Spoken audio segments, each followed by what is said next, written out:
In this session of the Purple Coffee Podcast, I speak to Joey Coleman about how sometimes you need to make mistakes, but it's the lessons you learn from them that matter the most. Yeah.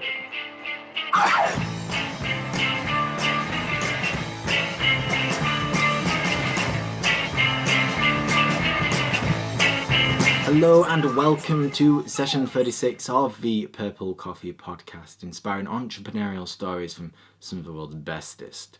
I'm your host, Turndog, and on this occasion I speak to Joey Coleman, who's the main man at Design Symphony. He's a web designer, I suppose, by trade, but these days he's known as much for his speaking, considered one of the finest and very much sought after.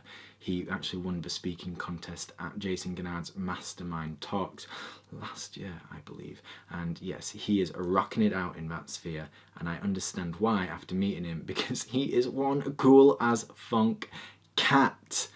Oh, I am so happy to have him part of both The Successful Mistake and this very podcast. And he had an interesting take when it came to mistakes, because he found it difficult to hone in on one. But one in particular was when he racked up a lot of debt on credit cards, but without racking up this debt, he wouldn't have been able to set up his business and grow it. So it was a really fine point. And I think the real thing to take from all this was the lessons learned from Joey, because he learned, one, to just be more thankful about himself and to those around him, and to take better use of his body. Health is such a huge thing. So the lessons learned in this particular interview are going to be helpful for most, but in particular those young entrepreneurs who are maybe diving in head first, thinking they can just do it all at once, 24/7. You cannot, I cannot, no one cannot, including Joey. So I love this. It's such an inspiring interview. To be honest, it's one of those where you can just take so much from listening and expecting nothing else. He's an inspiring cat, and I'm absolutely delighted to have him. And I met him through the marvellous man himself, Jason Gennard. He was happy to connect us after he appeared on this podcast and The Successful Mistake. And Joey was just someone who, man, to say he was excited about being part of things is an understatement. I'm so happy to be part of his adventure. He is a guy who very much puts a bit of a spring in your step, and I was moving and jigging for a few days after, so I hope you take just as much from it as moi. So we're going to kick things off. I'm going to show you this amazing story. I'm going to let you listen to his stories, but not before I share a little bio that I wrote in his honor, so let's do that. What the hell is a chief experience composer?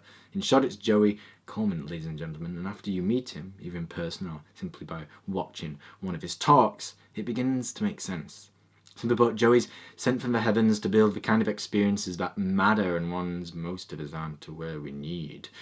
Through his work with Design Symphony, Joey Coleman builds and crafts magic ups and wonderful customer experiences for some of the world's finest, but I found him through his speaking skills, and boy, should you try listen to this kid speak.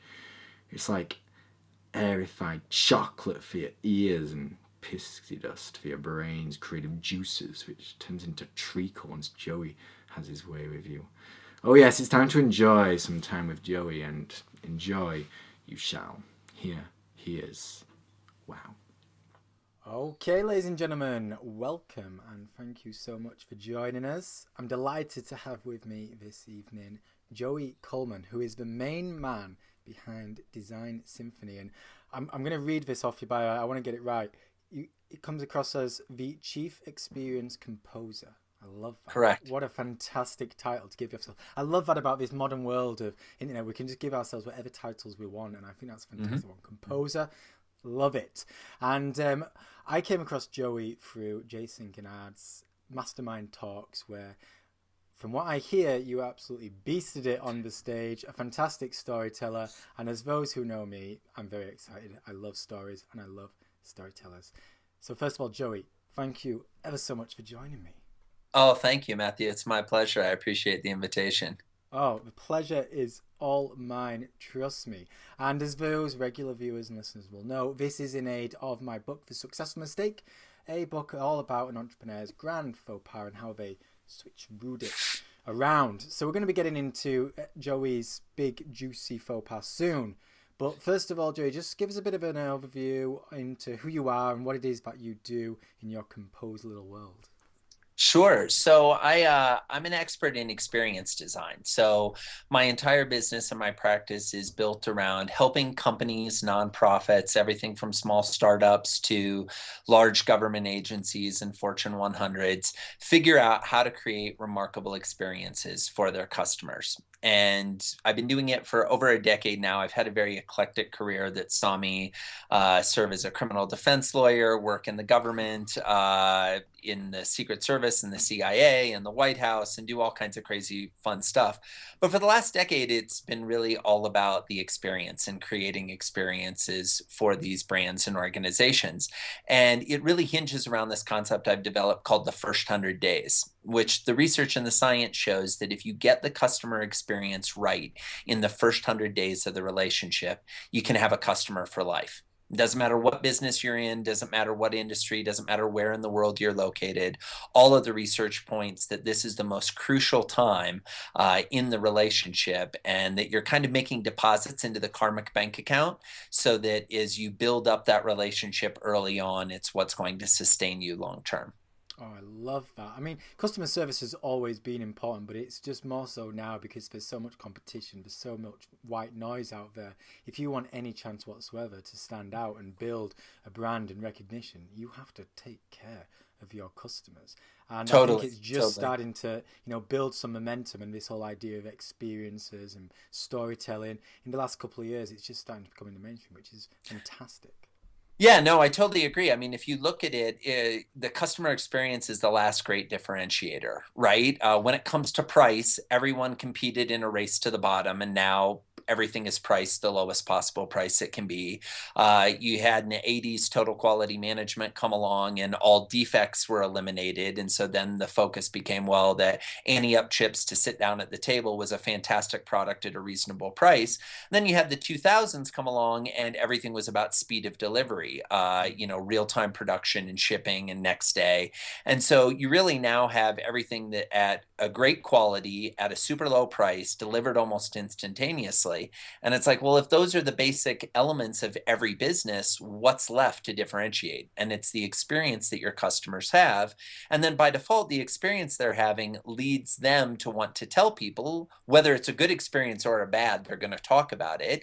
And that becomes the lifeblood of your business. You either grow or die based on the reputation that your customers are sharing out in the marketplace about what it's like to do business with you.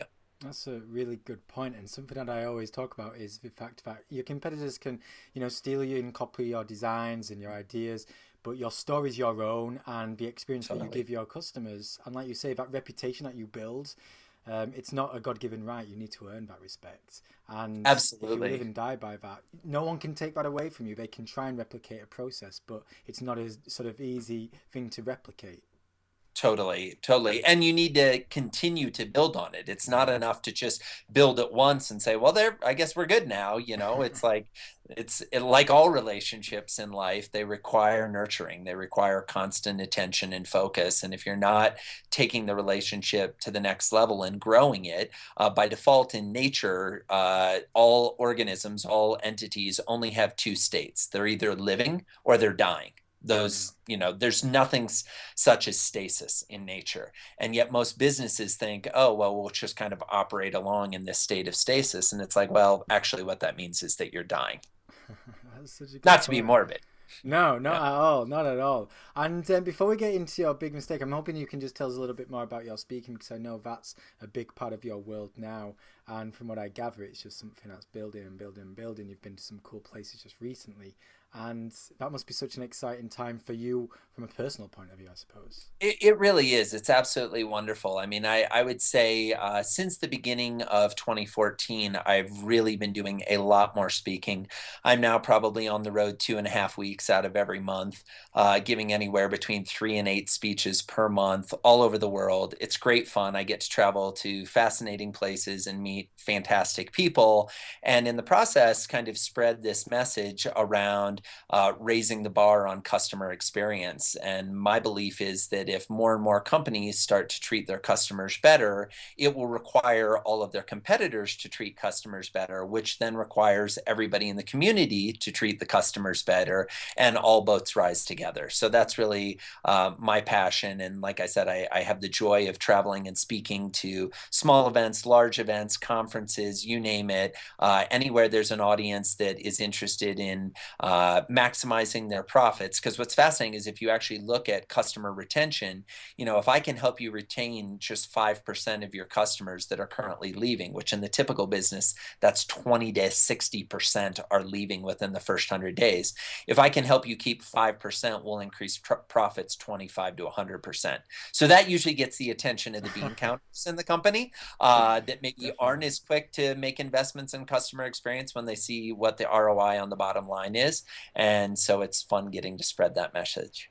Very cool. And I think it's such a fantastic message for the up and coming entrepreneur out there, because sometimes one of the biggest fears is you can outgrow, or I suppose your business can outgrow you. It gets to a point where it doesn't need you. It's running in its own way, but you can carry on spreading the message and the skill sets that you've got through things like speeches, through obviously workshops and that kind of manner. And it can bring a complete new level to your sort of personal brand. And it allows you to grow with your business then rather than being left behind. It's good fun. Absolutely. Oh, I'm so excited to hear your story and your great mistake. So I'm going to just pass it straight back over to you. Please, just delve into that great mistake of yours. Tell us how it came about and the journey it's taken you on since then, the lessons learned, and I will chime in from time to time with the odd question. Sound good? Sure, absolutely. So I have to admit, when you originally reached out, Matthew, and it's like, oh, what is the great mistake? What is the biggest mistake? I've spent a fair amount of time thinking about it, and what I found interesting coming up for me is I make mistakes all the time. I mean, on a daily basis, I'm making mistakes, whether that's not being patient with my 17-month-old son. Sometimes he feels like he's 17 years old, but 17-month-old son, whether that's not being present with my incredible wife, whether it's not being persistent on some of my long-term top goals and priorities. I'm making mistakes left and right. But it was actually really difficult for me to come up with one great mistake. And I don't say that, again, to be really clear, to either throw a wrench in the conversation or to say that I haven't made mistakes. I think the thing is, I've made so many mistakes, but my blueprint of the world has position me almost to forget those mistakes, because when I do make a mistake, I kind of lived by a long time by this mantra of asking two questions when a situation goes wrong. Number one, did anyone die? Right? Yep. So first question, is there a dead body we have to deal with? That is the first, that is the big one right there. That's the big mistake, right? No. That's you can't come back from mistake. Okay? No. Exactly. That's a really big one. So the first step is to kind of look around and be like, is anyone dead? And usually 99.99% of the time, the answer is no. I then go to the second question. Did anyone go to prison without possibility for parole for the rest of their life? Because if you've just gone to jail, or if you've gone and you can do parole or do an easy 5 or whatever it may be, yes, that can be traumatic. And yes, that's a huge life experience, but you can certainly recover from that mistake. If you're in prison for the rest of your life, again, there are no additional options. So as a result, because I have that metric for defining what a great mistake is, luckily, knock on wood, haven't ended up in prison and haven't ended up surrounded by people that are dead due to the choices I've made. So thus far, it feels like, I've been able to avoid the crazy mistakes. Now, that being said, I certainly do not want people watching this to be, a few minutes into it going, oh my gosh, this guy's ridiculous. Typical American, acting as if there are no mistakes, there are no problems. Who does he think he is? Because I've actually made plenty of mistakes. I mean, I've made financial mistakes. When I first started my business, I funded it entirely on credit cards at 29.99%, ran up a $70,000 debt, and carried that debt for about 3 years. where I was spending about $2,000 a month in interest. That was just the interest payments. I wasn't making any payments on the principal. Now, some might look at that and say, Joey, that was a horrible mistake. What were you thinking? Think of all the money you lost.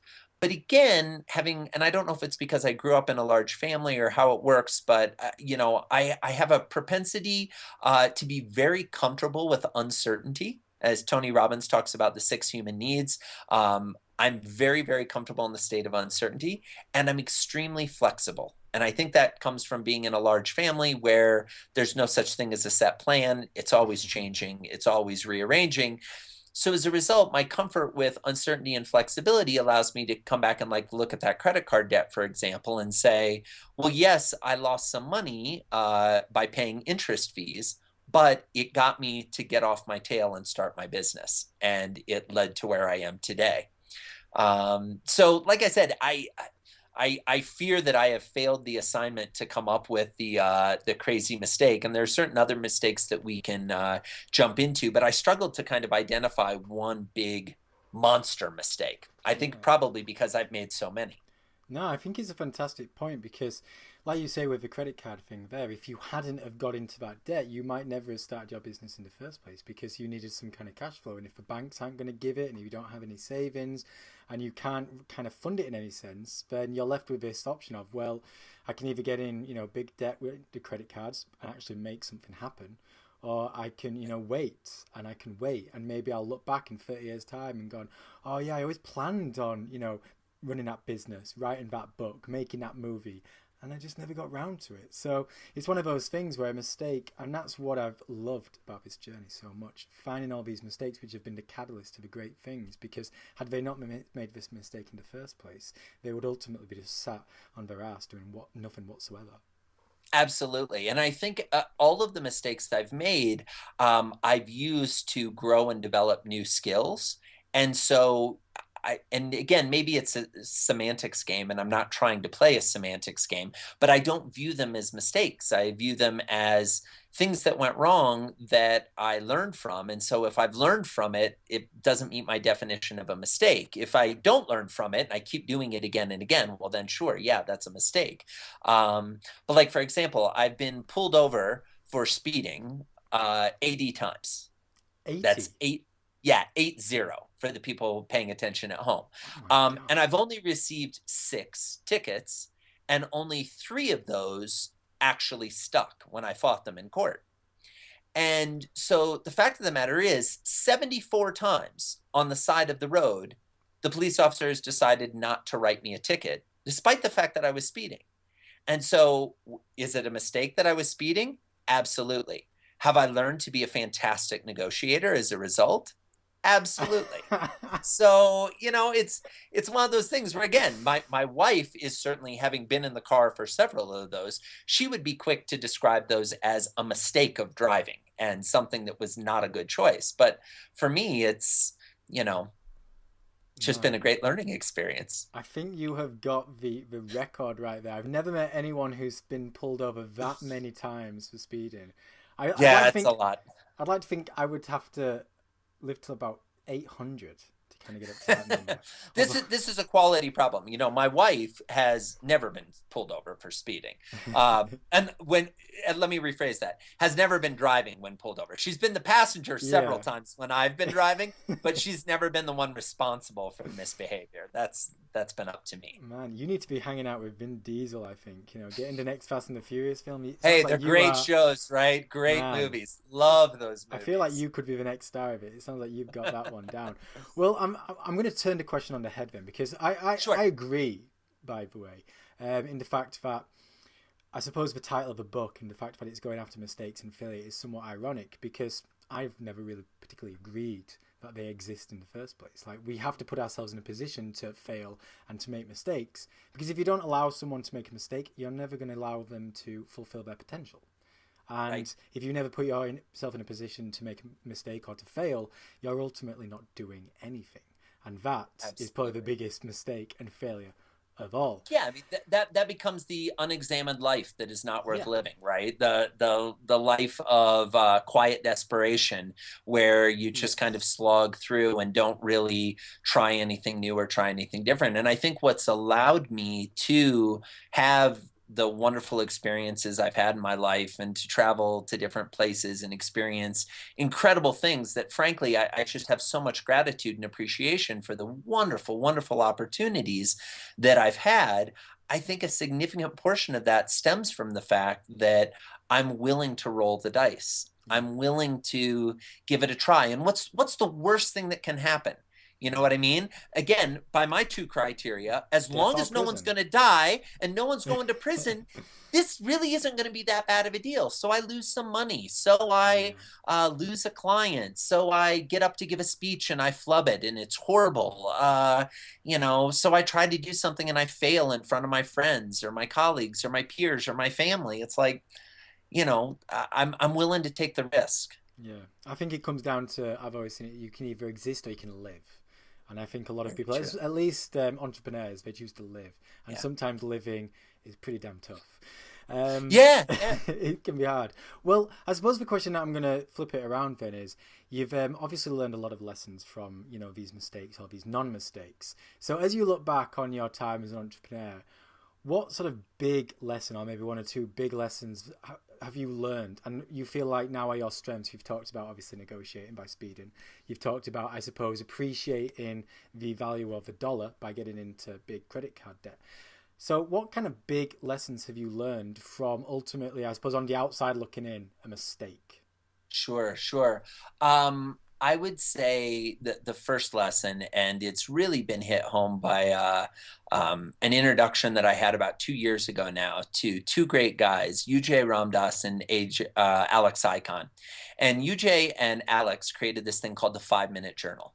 And the 5 Minute Journal is this fantastic book. I've always wanted to be a journal writer, but I've never kept a journal for longer than like a week or two, Mm. right? Since I got this book, about 18 months ago, I haven't missed a day, Wow. right? And what it does is every day it starts the day off by asking you, what are three things you're thankful for? And we've all heard that it's important to live a life of gratitude and to give thanks for the things we have. But more so, I think, than any other experience in my life, when you are daily calling yourself to think of three things that you're thankful for. For the first week or two, it's actually pretty easy, right? Oh, I'm thankful for this.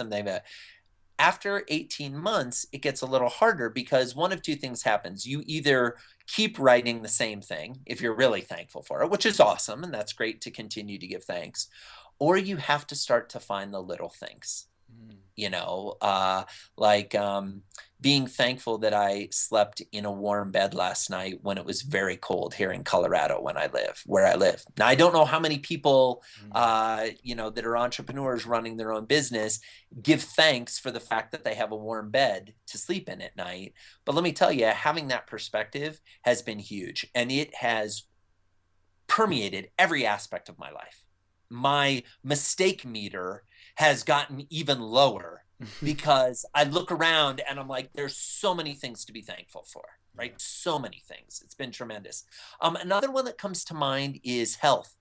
I think a lot of entrepreneurs, and I've actually seen a number of articles about this lately, with entrepreneurs kind of wearing like a badge of courage. Oh, I only sleep 1 hour a day, and I haven't taken a vacation in 7 years, and blah, blah, blah. I'm available 24/7. And I, how shall I say this? I believe that each person needs to walk the path they need to walk. And if that's the path those individuals want to choose to walk, that's great.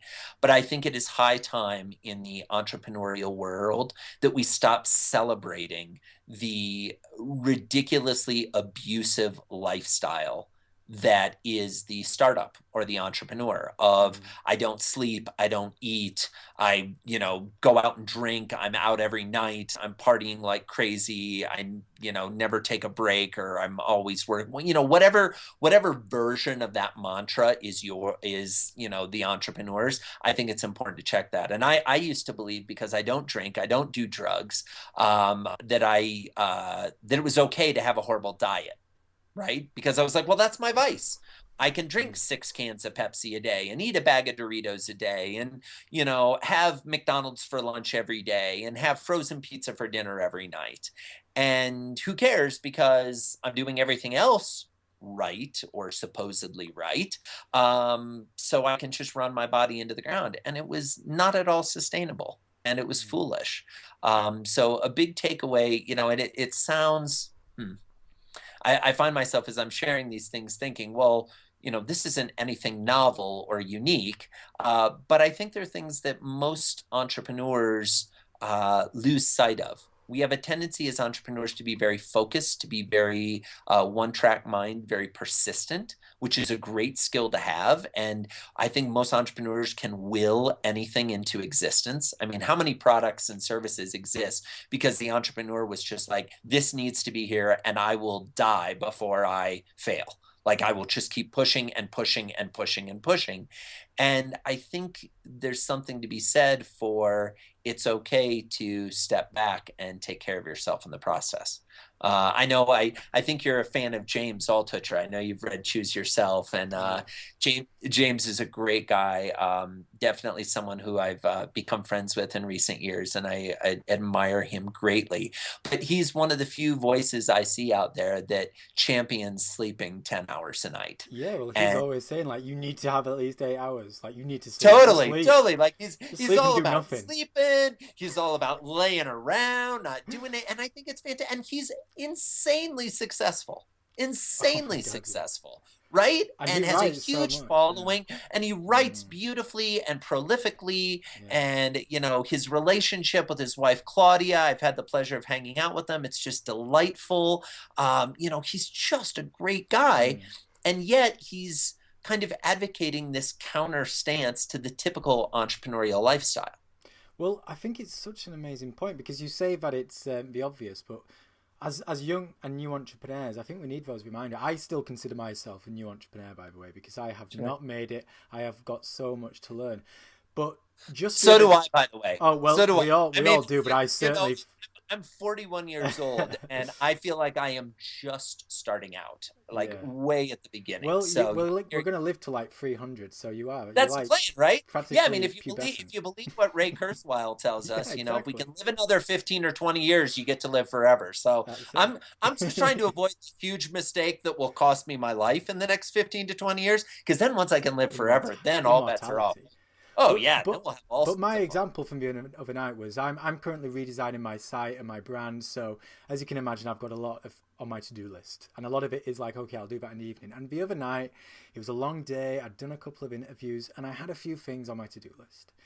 And I was like, I should be doing these little tasks on my to-do list, but I am just tired. And I just want to watch a movie, because if I don't, I know that I'm going to feel like utter crap. And then yesterday morning, I had the option of getting up and going to a networking event, which I was kind of like, I could go to it, it'd be quite fun, but I needed to get up at like 5:30, and I am not a morning person. Oh my God. Yeah, you and me both, brother. You and me both. I struggle in the morning. Like, these people who can get up at like 5 o'clock in the morning and write, I'm like, I can't even open my eyes. I've got like the crazy little uncontrollable wink thing going on in the morning. It's disturbing. Jason Gaynard's like that. Jason Gaynard's get up at 4 o'clock in the morning. I know. I don't understand how I don't even know how we can be friends, because I'm like, that is so contrary to how I live my life. I feel like I need to come up with some rules. Like, if you get up before 6 o'clock, we cannot be. We can't associate with it. And I had the option of getting up and going to this networking event, but I've had some late nights, and I just woke up and I thought, I can get up now, but I feel like I'll be physically sick, or I can stay in bed for like another hour and a half and just screw that networking event and get so I'm not feeling ill, and then I can get up and have a good day. And I did that. And awesome. And part of me wanted to beat myself. It's like, this isn't what you do at your job, come on, if you're not going to do it, who's going to do it? But I actually then wrote a newsletter that afternoon, and it was like, I give myself such a hard time, and sometimes you just need to give yourself a break and look at the things that you have achieved, look at the things that you've ticked off your to-do list, because your to-do list will always get bigger, but you're always going to be ticking stuff off too. Always. No, I totally agree. And I think that idea of, and entrepreneurs are especially guilty of this. Oh, yeah. We beat ourselves up like crazy. like crazy. I was sitting at an event about 3 weeks ago with a guy who had sold his company. He had grown his company from zero to $150 million in revenue in 3 years. Wow. Not bad. Not Not bad at bad. all. 0 to 150. And he sold it. And now he was starting a new company. And when they introduced him, the person doing the introduction misspoke and said grew it to $150 billion. And the person being introduced correctly said, no, no, no, actually it was just 150 million, not billion. And in this moment, you could almost see a look on his face of like, yeah, didn't get it to a billion. Yeah. And I'm sitting there thinking, are you kidding me? Like, this is incredible. How many people in the history of the world have built a business from 0 to 150 in 3 years? Yeah. Like, I mean, 1,000 people, 5,000 people in the history of the world, Oh, right? yeah. Probably not even that, probably Wouldn't less even. than 1,000, right? And here, this guy, like, you could almost see on his face, like, maybe I'll do it better next time. And it's like we're so hard on ourselves. And I think if we every day just celebrated the success we have, it's why I'm also a big believer in peer group, right? Because you want to have a peer group that is pushing you and encouraging you and helping to hold you accountable. But you also want a peer group who celebrates your successes. That's Absolutely. what, contrary to the biggest success of my life, marrying my wife. Absolutely. Love that. Absolutely. She is my rock. She is my biggest supporter. And I feel like I could walk through walls with her. And I think it's important to have people around you that also champion you and Yeah. support you as well.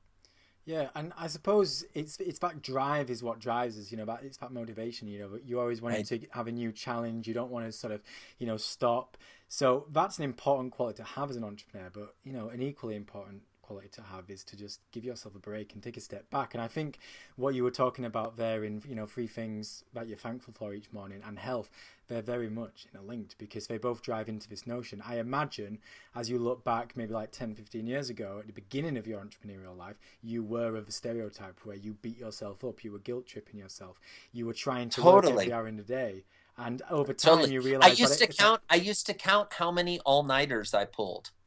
Like oh, I kept track of how many all-nighters I pulled, and the goal was to see how many I could do in a year. wow. And That's like, when you look at it, when you say it in that sense, it's such a backward way of thinking. It's like oh, that's it's just gonna horrible. burn me out. It's gonna make me unhealthy. It's gonna make me stressed. Exactly. I'm not gonna do any good work. I don't do any work when I'm stressed. I'm worthless when Totally. I'm And stressed. it was just beating me up. And yet Yeah. I would say, well, pulled my 25th all-nighter, and like what an ego-filled statement. You know what I mean? Like that's just ridiculous. And it's not even intelligent. Like, it's not, I personally don't believe it's something to be celebrated, even though for a long time in my life, I celebrated that, even though to this day, if I have to pull an all-nighter, I can, but I don't seek it out. I don't seek it out as a badge of success or a badge of courage. Instead, I look at it as, well, I have that flexibility or that ability to do that. But you mentioned kind of watching the movie the other night. Last night I was working late on some stuff and it was about midnight and I was like, you know what? I'm done. Everything that there's still more stuff to do. There will always, always, always be more stuff to do. Oh, yeah. And I was like, guess what? It'll be there when I wake up in the morning. And so I'm just gonna go to bed now. Like 9:30. Yeah.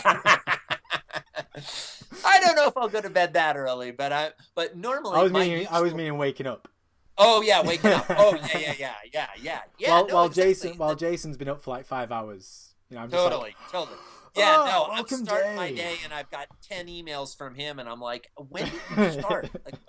But I'm guilty of that too. I'm more of a night owl. So people will wake up to their inbox being full of stuff that I sent after midnight. It's like, well, there you go. We all have our way of working. So in terms of what you would advise and give advice to the sort of new entrepreneur who I don't care who you are. I think when you're just starting out, we all fit into that mold, whether it's ego driven or whether it's just pure and utter fear. Because you're like, if I'm not going to do it, who is? The money's not coming in. Because that's why it's not ego for me. I hate the idea of staying up late to do work. But, I'm just like, man, I can't justify not working. But at the same time, when you turn it around, it's like, God, I can't justify working all the time either because I'll just drive myself into an early grave. So what advice would you give to the new entrepreneur to try and get out of that mindset, take a step back and look at that bigger picture? Yeah, I'm a big believer in having a peer group that will help hold you accountable, because I think individually as human beings, and all the science and research shows this, we are horrible at self-policing.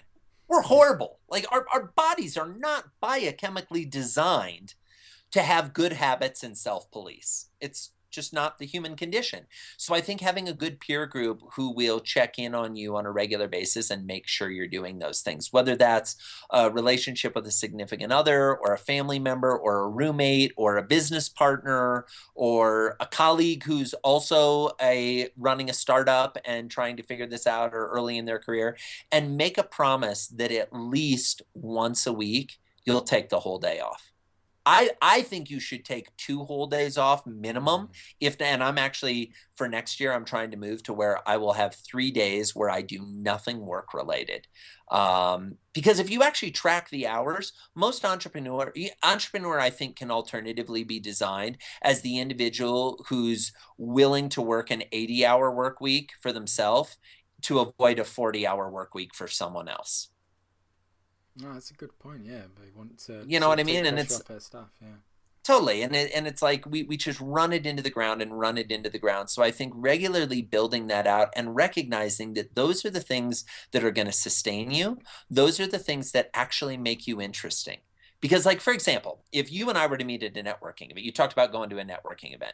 If we meet at a networking event and I hear about Purple Coffee and we're having a conversation and it sounds interesting, and I hear about the successful mistake and it's sounding interesting, there comes a point where we're done talking about work.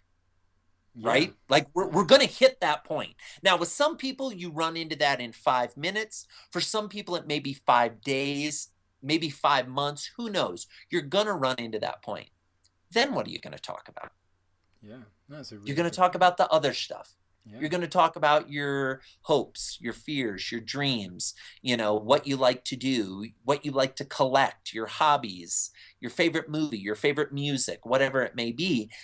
That I often refer to these as the edges in life. The edges are where it gets interesting. Yeah. The middle is kind of like, whatever. Everybody has the gooey inside, right? Of the thing they're working on that's the bulk of what they do and the bulk of their job or the bulk of their career or their business. But the edges is where it gets fun. I was talking to a guy the other day who's a fantastic world-class videographer, and he happened to mention that he likes playing Dungeons and Dragons. Now, I had no freaking idea that this guy liked to play Dungeons and Dragons. And I teased him about it a little bit. I played Dungeons and Dragons when I was a kid. I can acknowledge that, and would probably play again. Why not? But it made it interesting, and we connected at a completely different level. One of my clients, we were talking the other day, and it came out that she loves pirates. And I'm like, pirates? Like, who's into pirates? That's awesome. Like, it's so cool. It's so much more interesting.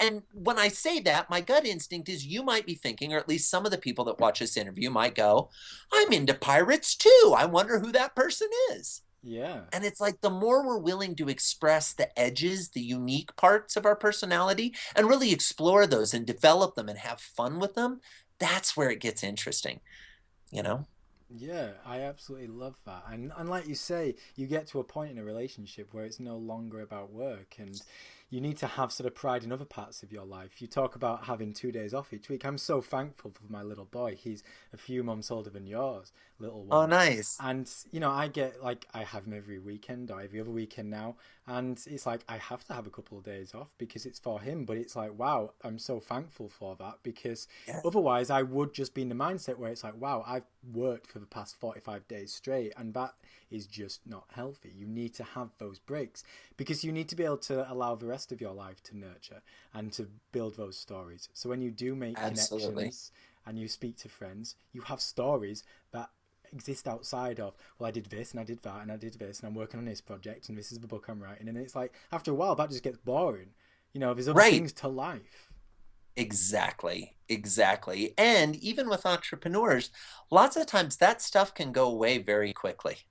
Yeah. It can, your business, you can be chugging along in a really successful business and wake up one day and it's gone. And it can happen that fast. You and just it's like, have to look at so many entrepreneurs who have been divorced and they're happily married maybe now when they're in their 40s, but they just destroyed a family or a marriage when they're in their 20s or 30s because they just basically it just slipped through their fingers. Absolutely. And that's where, I know I'm beating a dead horse here, but talking about peer group, a few years ago, this is probably about 6 or 7 years ago, I looked around and a lot of the business people that I admired were on their second or third marriage. Yeah. They were 50 to 100 pounds overweight and they were jerks. Like they were just, and these were the people that were deemed, when I say admired, these are the people that were held up as being successful, right? And I was just like, you know what? I'm not interested in that. I'm interested in a peer group of successful entrepreneurs who are creating businesses that matter, businesses that contribute to society.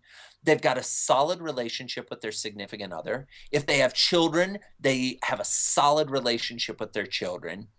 They're really committed to more to the relationships in their life with their family and their friend and their loved ones and their clients and their business partners too, than they are to the product that comes out of these things. Yeah. Well, one of the amazing lessons I've learned from this journey for the successful mistake is that you need to be able to define your own version of success. We try and live up to other people's version of it, and it just gets warped. We end up going for something that doesn't actually matter to us. So once you're able to define your version of success, then you're able to get rid of all the clutter. And I think it's such an important message for the new entrepreneur, because at some point in your life, whether it's in 5 or 10 or 15 years, you're going to look back and go, God, I've just spent the last 10 years, chasing this dream that I didn't even want. So at some point you're going to get to this stage where it's like, I need to now focus on the deeper meaning stuff. So if you're able to start thinking about it now in the beginning of the journey, you're going to be in such a better place 10, 15, 20 years down the line. Sure. Absolutely. At some point, legacy is going to become an issue, right? And I think the sooner, I imagine for you, when your son was born, legacy hit you in an entirely different way than it had ever hit before. I know that was the experience I had. And again, I'm not saying you have to have kids to build legacy, but there are certain things in life, certain milestones that I think come along that remind us that it's about more than work. It's about impact. It's about how are you going to touch the people that you interact with in your life remembered. Absolutely. And even if we build a business built on our passion, in the end of the day, it's still work. It's not time with your family. It's not time with fun ones. Like a business built on passion is still work, and we need to be able to escape from that. And I think that's such a valuable lesson to teach new entrepreneurs, and it should be really part of the entrepreneurial curriculum to force yourself to take a step back. And if you've got, say, 5 aims and objectives for the year, create a 6th one which is aimed at either your health or your nurturing of relationships outside of the working environment, because it's such an important thing to keep you humble, I suppose, and totally being burnt out.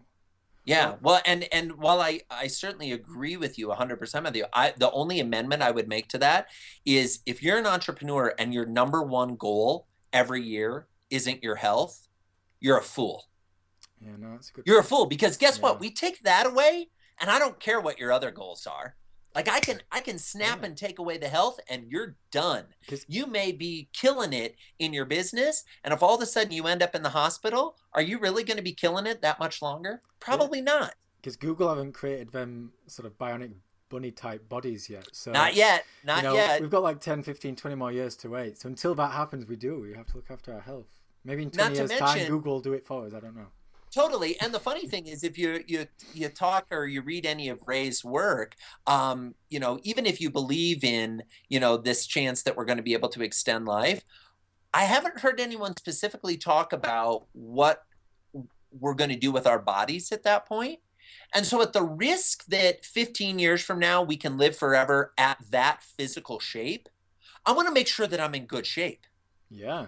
Right? You don't want to be the guy that looks like he's about ready to skid into the coffin. And then they're like, hey, you can live forever. Awesome. But guess what? You're going to be 200 pounds overweight and, a walking heart attack and short of breath and like all this stuff. So good on you. You get to do that for the rest of your life. Can you imagine living like 800 years as a 400 pound man? That would be a long 800 years. Be a really long 800 years. That'd be a long 8 minutes. Yeah. Let alone 800 years, God. I'd not thought of that.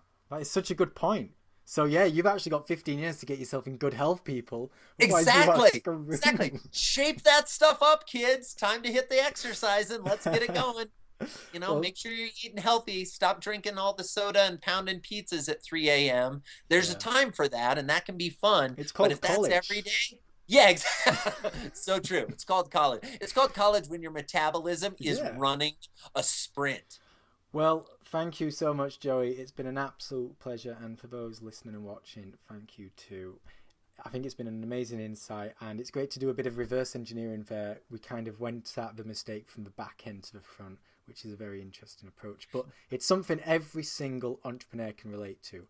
To an extent, when we begin, we need that kind of work mentality just to get through those certain days.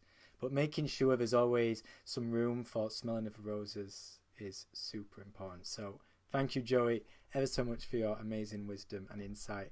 I feel certainly like I've gained a lot, so hopefully those listening too. Thank you, Matthew. I really appreciate the opportunity to be on the podcast. Oh, pleasure is all mine. Okay, cheers. And there you go, ladies and gents, another session of the Purple Coffee Podcast at an end, and I'm so happy to have both you join in. Thank you so much, and have Joey part of this. Thank you, Joey. You are a top dude indeedy. I loved his words. It's one of those where time just flies and you go, wow, I'm inspired and I feel great. It was difficult to hone in on a specific mistake maybe, but the lessons taken from this and just the overall advice for the new entrepreneur in particular is huge. And it's one of the reasons I wanted to write a book like The Successful Mistake. Meet people like Joey and have him share his wisdom juice. Huge. I took so much from this. I hope you have. I'm sure you did. And yeah, be sure to reach out to Joey and thank him because he deserves some thanks. And if you want to check out his Twitter and his website and everything else that he's doing, you can head over to tdog.co/purplecoffee36. That's tdog.co/purplecoffee36. All his links are there. Be sure to check it out in the show notes and such. But also, consider signing up to the mailing list where you can get daily doses of short and sweet, nonsensical goodness from my fine self, as well as getting access to Purple Coffee podcast sessions before everyone else. And if you're just listening to this maybe on your phone, out and about, next time you're at the computer, consider subscribing, rating, and reviewing this podcast. It means so much. So whether it's on iTunes or wherever the hell you're listening to this, please consider doing so. It means an awful lot, and it literally takes you about 60 seconds. Am I worth 60 seconds to you? Maybe not, but do it anyway because it's a cool thing to do. And that's it. I'm going to say goodbye to you now. Wish you a most awesome end to your day. I would love to hear from you, so reach out whenever you like. Until next time, keep it awesome. Cheers and peace.